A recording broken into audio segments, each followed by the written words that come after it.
Welcome to Post Game Podcast. I'm your host, June. I got my boy B Foster with me. And before you do anything, subscribe to Bleachers to Speakers on YouTube.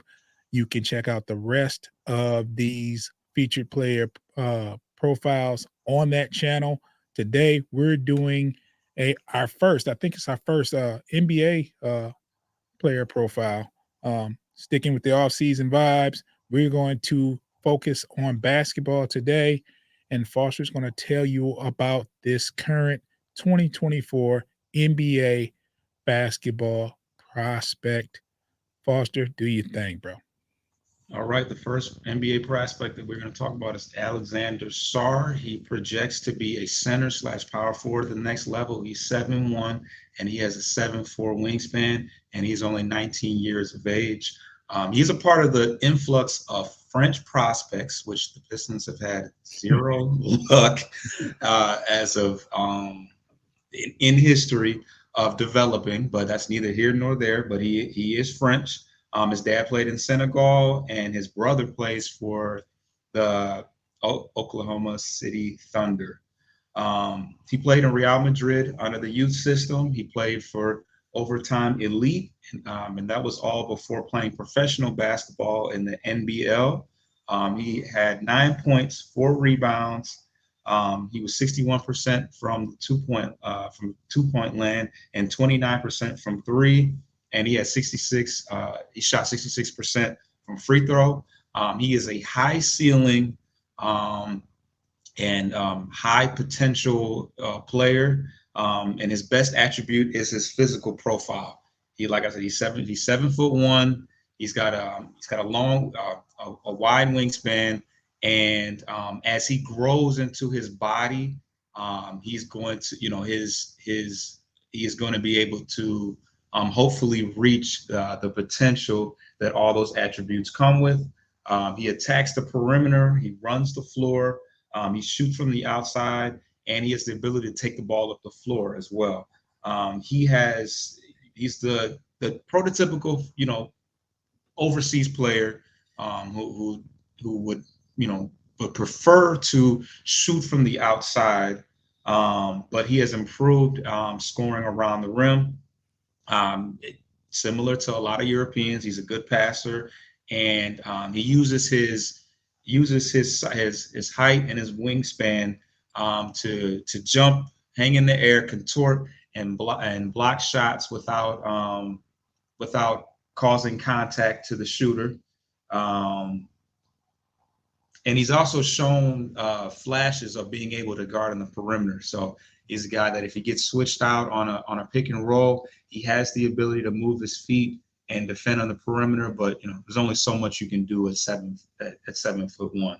As far as things that he needs to work on, he needs to get more physical at the next level, especially if he's going to be playing center.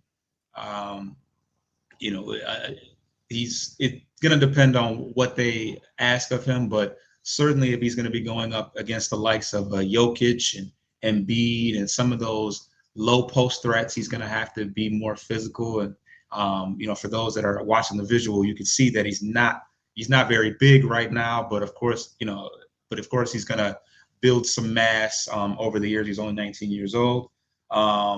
He also needs to work on his shooting as well. He's confident shooting from the mid-range, but he has kind of an awkward release point, and he kind of has like a slingshot delivery as far as the shooting is concerned. And obviously he only shoots 29% from three, so if he's gonna be taking outside shots, he'll only be more beneficial and more versatile if he works on his outside shooting.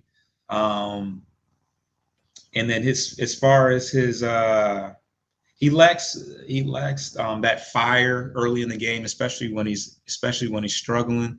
The example that they use is that sometimes when he's got open lanes and he just kind of goes up for the little soft layup when at 7-1 you should be tearing down the rim. They want to see more tenacity out of him, and he's kind of a jack of all trades but a master of none. He's going to want to focus on trying to master one specific attribute as opposed to kind of doing a little bit of this, a little bit of that. They want him to kind of, define himself in one particular category. But as far as how that's going to translate, if he was going to be a Detroit Piston, obviously he's a shot blocker. He's a guy that's going to have the potential to block several shots per game, and the Pistons lack that right now, even from our young center Jalen Duren. In the best case scenario, he would shoot better from the outside and play alongside Jalen Duren because Duren is so young and we don't want to give up on him. And we obviously, him being a top 5 pick if he goes to the Pistons, we don't want either one of them coming off the bench. So as it relates to being able to, with us needing added athleticism and somebody that can protect the rim, I think he fits very well in that regards. The question is going to be, can he play the 4 alongside Jalen Duren, or where do we go from there as far as separating them, whether that's via trade or one guy coming off the bench or what. But that is our first NBA prospect, Alexandre Sarr. I have so many questions, Foster, but I'm going to do my research first because this, we have to keep a certain time limit because this NBA draft prospect crop is an unknown for me. Mystery. So, definitely a mystery. So I appreciate your efforts with this. This guy, Mr. Sarr, he looks kind of frail, in my opinion. 60 something percent free throw shooting and 29% 3-point shooting is nasty work. Yes. Depending upon a power forward for outside shooting. So the free throw shooting is what bothers me most, though. You're 7'1" or 7 foot. You need to, and that's something that you can work on. But that's something that bothers me.